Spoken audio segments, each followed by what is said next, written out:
ಯೋಬನ ಬರೆದ ಪತ್ರಿಕೆ 27ನೇ ಅಧ್ಯಾಯ ಅದರ 5ನೇ ವಚನವನ್ನು ಯಾರಾದರೂ ಗಟ್ಟಿಯಾಗಿ ಶಬ್ದವಾಗಿ ಓದಿ. ಯೋಬನ ಬರೆದ ಪತ್ರಿಕೆ 27ನೇ ಅಧ್ಯಾಯ.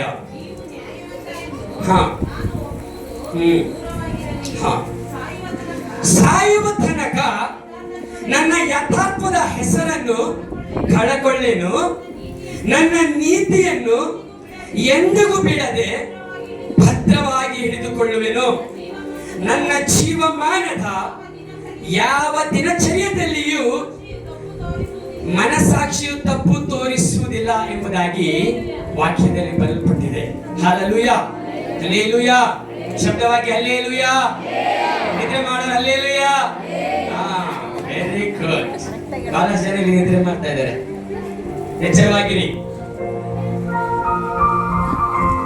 ಇಲ್ಲಿ ಯೋಬನು ತನ್ನ ಸ್ನೇಹಿತರಿಗೆ ಹೇಳ್ತಾ ಇದ್ದಾನೆ, ಯೋಬನಿಗೆ ಬಂದಂತ ಕಷ್ಟ, ಆ ಸಮಸ್ಯೆ, ಆ ಹೋರಾಟ ಅವನ ಸ್ನೇಹಿತರು ನೋಡಿ ಯೋಬನು ಯಾವುದೋ ಒಂದು ಪಾಪ ಮಾಡಿದ್ದಾನೆ, ಯೋಬನು ಯಾವುದೋ ಒಂದು ಕೆಟ್ಟ ಕೆಲಸಗಳನ್ನು ಮಾಡಿದ್ದಾನೆ, ಸೊ ಅದಕ್ಕಾಗಿ ಈ ಕಷ್ಟಗಳು ಸಮಸ್ಯೆಗಳು ಬಂದಿದೆ. ಯೋಬನು ಒಂದೇ ದಿನದಲ್ಲಿ ತನ್ನ ಮಕ್ಕಳನ್ನು ಕಳೆದುಕೊಂಡನು, ಆಸ್ತಿ ಪಾಸ್ತಿಗಳನ್ನು ಕಳೆದುಕೊಂಡನು, ಎಲ್ಲವನ್ನು ಒಂದೇ ದಿನದಲ್ಲಿ ಕಳೆದುಕೊಂಡೆವು. ಅಷ್ಟು ಮಾತ್ರವಲ್ಲದೆ ಅವನು ಬಾಧೆಗೆ ಒಳಪಟ್ಟನು, ಕಾಯಿಲೆಗೆ, ರೋಗಕ್ಕೆ ಒಳಪಟ್ಟನು. ಇದನ್ನು ನೋಡಿ ಸ್ನೇಹಿತರು ಕೊರತೆ ಹೇಳ್ತಾ ಇದ್ದಾರೆ, ದೂಷಣೆ ಮಾಡ್ತಾ ಇದ್ದಾರೆ. ಯೋಬನೇ, ಇಷ್ಟಕ್ಕೆಲ್ಲ ಕಾರಣ, ನೀನು ಈ ಸ್ಥಿತಿಗೆ ಬರುವಂತ ಕಾರಣ ಏನ್ ಗೊತ್ತಾ? ದೇವರ ವಿರುದ್ಧವಾಗಿ ನೀನು ಪಾಪ ಮಾಡಿದ್ಯಾ, ದೇವರ ವಿರುದ್ಧವಾಗಿ ನೀನು ನಡ್ಕೊಂಡಿದ್ಯಾ, ದೇವರಿಗೆ ದೂಷಣೆಗಳ ಮಾತುಗಳನ್ನು ಹೇಳಿ ನೀನು ಒಳಪಟ್ಟಿದ್ಯಾ, ಆ ಕಾರಣದಿಂದಲೇ ಈ ಸಮಸ್ಯೆಗಳು ನಿನಗೆ ಬಂದಿದೆ ಎಂಬುದಾಗಿ ಸ್ನೇಹಿತರು ಹೇಳಬೇಕಾದ್ರೆ ಯೋಬನು ಒಂದೇ ಒಂದು ಮಾತು ಹೇಳ್ತಾರೆ. ಯೋಬನಿಗೆ ಚೆನ್ನಾಗಿ ಗೊತ್ತಿತ್ತು, ಆತನು ದೇವರ ಒಡಂಬಡಿಕೆಯಲ್ಲಿದ್ದನು, ಆತನು ದೇವರ ಪ್ರಸನ್ನದಲ್ಲಿ ಇದ್ದನು, ಆತನು ದೇವರ ವಾಕ್ಯಕ್ಕೆ ಅನುಸಾರವಾಗಿ ಇದ್ದನು. 1ನೇ ಅಧ್ಯಾಯದಲ್ಲಿ ನೋಡುವಾಗ ಸೈತಾನನಿಗೆ ದೇವರು ಹೇಳ್ತಾ ಇದ್ದಾನೆ, ಏನೋ ಸೈತಾನನೇ, ನನ್ನ ಸೇವಕನಾದ ಯೋಬನ ಮೇಲೆ ಮನಸ್ಸಿಟ್ಟಿದೆಯಾ, ಅವನನ್ನು ಕೆಡಿಸಬೇಕೆಂಬುದಾಗಿ ನೀನು ಬಂದಿಯಾ ಎಂಬುದಾಗಿ ಹೇಳ್ತಾ ಇದ್ದಾನೆ. ಆದರೆ ಈ 4 ಸ್ನೇಹಿತರಿಗೆ ಗೊತ್ತಿಲ್ಲ ಯೋಬನು ಮತ್ತು ದೇವರೊಂದಿಗೆ ಇರುವಂತಹ ಐಕ್ಯತೆ, ಅನ್ಯೋನ್ಯತೆ. ಈ 4 ಜನರಿಗೆ ಗೊತ್ತಿಲ್ಲ. ಯೋಬನಿಂದ ಭಯ ಭಕ್ತಿ ಈ 4 ಜನರಿಗೆ ಗೊತ್ತಿಲ್ಲ. ಯೋಬನಿಗೆ ಮತ್ತು ದೇವರಿಗೆ ಇದೆ, ಆ ಸಂಬಂಧ ಇದೆ. ಅದಕ್ಕಾಗಿ ಯೋಬನು ಹೇಳ್ತಾ ಇದ್ದಾನೆ 27ನೇ ಅಧ್ಯಾಯ ಅದರ 5ನೇ ವಚನದಲ್ಲಿ, ನೀವು ನ್ಯಾಯವಂತರೆಂದು ನಾನು ಒಪ್ಪುವುದು ದೂರವಾಗಿರಲಿ, ನಾನು ಸಾಯುವ ತನಕ ನನ್ನ ಯಥಾರ್ಥದ ಹೆಸರನ್ನು ಕಳಕೊಳ್ಳೇನು, ನನ್ನ ನೀತಿಯನ್ನು ಎಂದಿಗೂ ಬಿಡದೆ ಭದ್ರವಾಗಿ ಹಿಡಿದುಕೊಳ್ಳುವೆನು, ನನ್ನ ಜೀವಮಾನದ ಯಾವ ದಿನಚರ್ಯದಲ್ಲಿಯೂ ಮನಸ್ಸಾಕ್ಷಿಯು ತಪ್ಪು ಹೊರಿಸುವುದಿಲ್ಲ ಎಂಬುದಾಗಿ. ಅದನ್ನು ಹೇಳ್ತಾ ಇದ್ದೇನೆ, ನಾನು ಸಾಯುವ ತನಕ ನನ್ನ ಯಥಾರ್ಥವನ್ನು ಕಳೆದುಕೊಳ್ಳುವುದಿಲ್ಲ. ಎಷ್ಟೇ ಪರಿಸ್ಥಿತಿ ಬಂದ್ರು, ನೀವು ಎಷ್ಟೇ ನನಗೆ ದೂಷಣೆ ಮಾಡಿದ್ರು, ಎಷ್ಟೇ ನನ್ನ ಮೇಲೆ ತಪ್ಪು ಹೊರಿಸಿದ್ರು, ಹಲ್ಲೆಲೂಯಾ, ನಾನು ನನ್ನ ಯಥಾರ್ಥವನ್ನು ಕಳೆದುಕೊಳ್ಳೋದಿಲ್ಲ. ಮಾತ್ರವಲ್ಲದೆ ನಾನು ಈ ಕಷ್ಟದಲ್ಲಿ ಹಾದು ಹೋಗ್ತಾ ಇದ್ದೇನೆ, ಈ ಪರಿಸ್ಥಿತಿಯಲ್ಲಿ ಹಾದು ಹೋಗ್ತಾ ಇದ್ದೇನೆ, ಆದರೂ ನನ್ನ ನೀತಿಯನ್ನು, ನನ್ನ ಯಥಾರ್ಥವನ್ನು ಇನ್ನು ಹೆಚ್ಚಾಗಿ ಮಾಡ್ತೇನೆ ಹೊರತು ಅದನ್ನು ಕಡಿಮೆ ಮಾಡಿಕೊಳ್ಳುವುದಿಲ್ಲ ಎಂಬುದಾಗಿ ಹೇಳ್ತಾರೆ. ಇವತ್ತು ಅನೇಕ ಜನರು ಕಷ್ಟ ಬಂದಾಗ, ಸಮಸ್ಯೆ ಬಂದಾಗ ಕುಗ್ಗಿ ಹೋಗ್ತಾರೆ.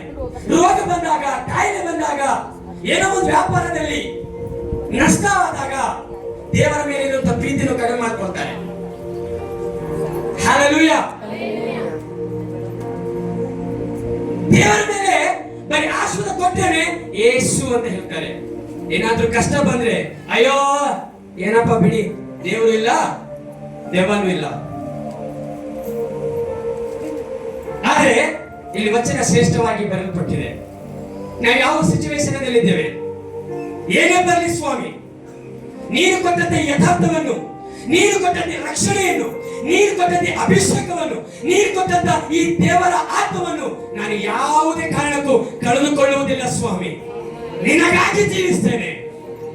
ನಾನು ಒಂದು ಮಾತು ಹೇಳ್ತೇನೆ, ನಾನು ಯಾವತ್ತೂ ಒಂದು ಮಾತು ಹೇಳ್ತೇನೆ, ದೇವರೇ, ನಾನು ಕಷ್ಟ ಬಂದಾಗ, ಹೋರಾಟ ಬಂದಾಗ ದೇವರ ಮುಂದೆ ಅಳ್ಕೊಂಡು ಹೇಳ್ತೇನೆ, ಸ್ವಾಮಿ ನೀನು ನನ್ನನ್ನು ಆಶೀರ್ವಾದ ಮಾಡಿದ್ರು ದೇವರೇ, ಆಶೀರ್ವಾದ ಮಾಡದೆ ಹೋದರು ನೀನೇ ನನ್ನ ದೇವರೆಂಬುದಾಗಿ ನಾನು ಆಯ್ಕೆ ಮಾಡ್ತೇನೆ.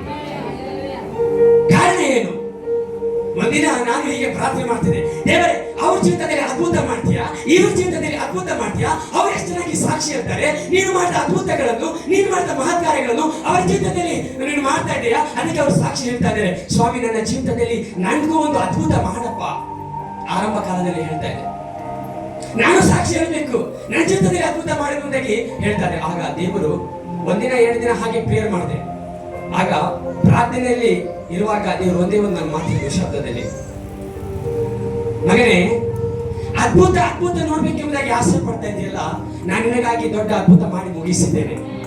ನಿನಗಾಗಿ ರಕ್ತ ಸುರಿಸಿ ರಕ್ತದಿಂದ ನಿನ್ನನ್ನು ಕಾಯ್ಕೊಂಡಿದ್ದೇನೆ.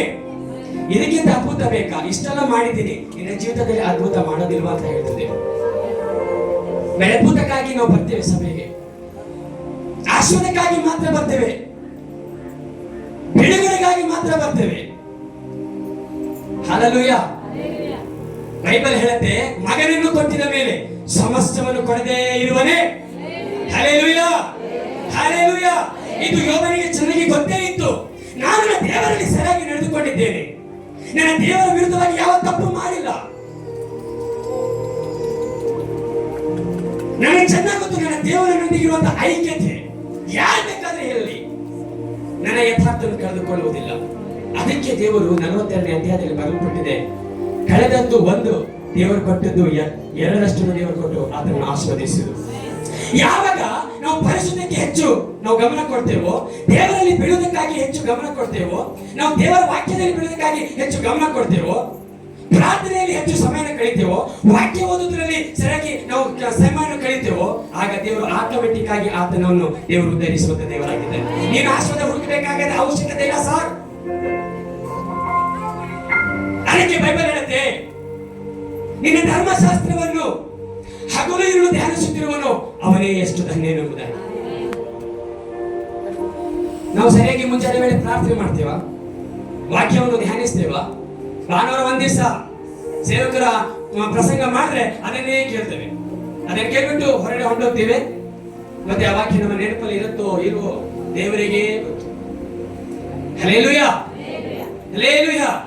ನಾನು ಹೇಳ್ಬೋದು ಇವತ್ತು ಕಳೆದ ವಾರ ವಾಕ್ಯ ಯಾವುದೆಂಬುದಾಗಿ ಹೇಳ್ತೀನಿ. ಎಷ್ಟು ಜನಕ್ಕೆ ನನ್ಗೆ ಗೊತ್ತಂತ ಹೇಳ್ತೀರಾ? ಕೆಲವು ಜನ ಅಷ್ಟೇ. ಆಮೇಲೆ ಹಲ್ಲೆಲೂಯಾ. ನಾವಿದ್ರೆ ಹೇಳೋಕೆ ಸಾಧ್ಯನಾ? ಯೋಬನ ತರ ಸಾತ್ತೋಗ್ಬಿಡ್ತೇನೆ ನಾನು. ದೇವರು ಕೊಟ್ಟಂತ ನೀತಿಯನ್ನು ಕಳೆದುಕೊಳ್ಳೋದಿಲ್ಲ.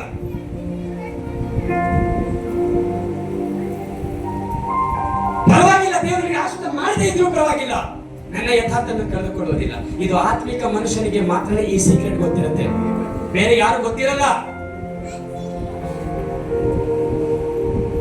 Amen, hallelujah. ಅಲ್ಲಿ ಇನ್ನೊಂದು ಕೆಳಗಡೆ ವಚನ ಇದೆ, ನನ್ನ ನೀತಿಯನ್ನು ಎಂದಿಗೂ ಬಿಡದೆ ಅದನ್ನು ಭದ್ರವಾಗಿ ಹಿಡಿದುಕೊಳ್ಳುತ್ತೇನೆ. ಭದ್ರವಾಗಿ. ಇವತ್ತು ಚಿನ್ನನೋ ಬೆಳ್ಳಿನೋ ಬಂಗಾರನೋ ದುಡ್ಡನ್ನು ಎಲ್ಲಿಟ್ಕೊಳ್ತೇವೆ? ನಾವು ವಿರೋಧದಲ್ಲಿ ಇಟ್ಕೊಳ್ತೇವೆ. ಕಾರಣ, ಯಾರಾದ್ರೂ ಕಳ್ಳರು ಬಂದ್ರೆ ಕತ್ಕೊಂಡು ಹೊಂದೋಗ್ಬಿಡ್ತಾರೆ ಅಂತ.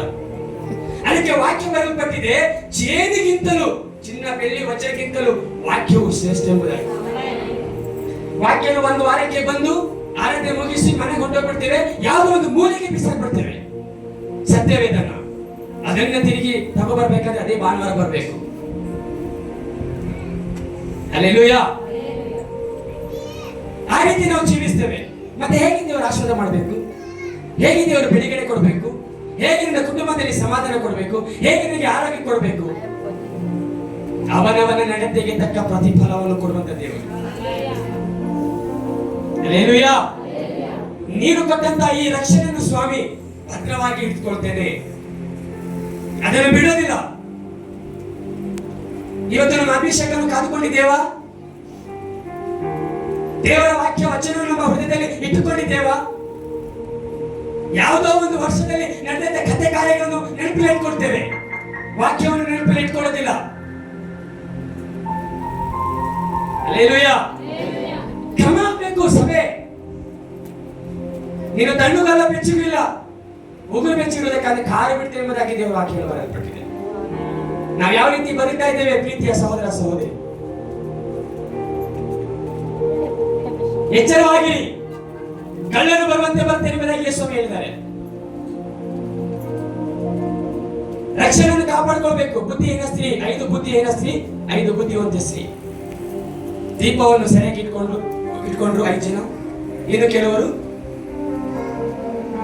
ಅಲಸ್ಯ ಮಾಡಿದ್ರು. ಅಂತಹ ಒಂದು ಕಾಲದಲ್ಲಿ ನಾವು ಬದುಕಿರಬೇಕಾದ್ರೆ ನಾವು ಹೇಗೆ ದೇವರಲ್ಲಿ ಭಯಭಕ್ತಿ ಇನ್ನೂ ಹೆಚ್ಚಾಗಿ ನಾವು ಬೆಳೆಯುವಂತಹ ಕಾಲದಲ್ಲಿದ್ದೇವೆ. Amen, hallelujah. ನನ್ನ ನೀತಿಯನ್ನು ಎಂದಿಗೂ ಬಿಡುವುದಿಲ್ಲ, ಭದ್ರವಾಗಿ ಹಿಡಿದುಕೊಳ್ಳುವೆನು. ನನ್ನ ಜೀವಮಾನದ ಯಾವ ದಿನಚರ್ಯದಲ್ಲೂ ಮನಃಸಾಕ್ಷಿ ತಪ್ಪುರಿಸುವುದಿಲ್ಲ. ನಮ್ಮ ಮನಃಸಾಕ್ಷಿ ಹೇಳ್ತಾ ಇದೆಯಾ ನೀನು ಪರಿಶುದ್ಧನು, ನೀನು ದೇವರ ಮಗನು, ನೀನು ದೇವರ ಮಗಳು, ನೀನು ಸರಿಯಾಗಿದ್ಯಾ ದೇವರಲ್ಲಿ ಅಂತ ಎಂಬುದಾಗಿ ನಮ್ಮ ಮನಃಸಾಕ್ಷಿ ಹೇಳ್ತಾ ಇದೆಯಾ? ಪರೀಕ್ಷೆ ಮಾಡಿ. Hello, hallelujah. ಶಬ್ದವಾಗಿ ಹಲ್ಲೆಲೂಯಾ.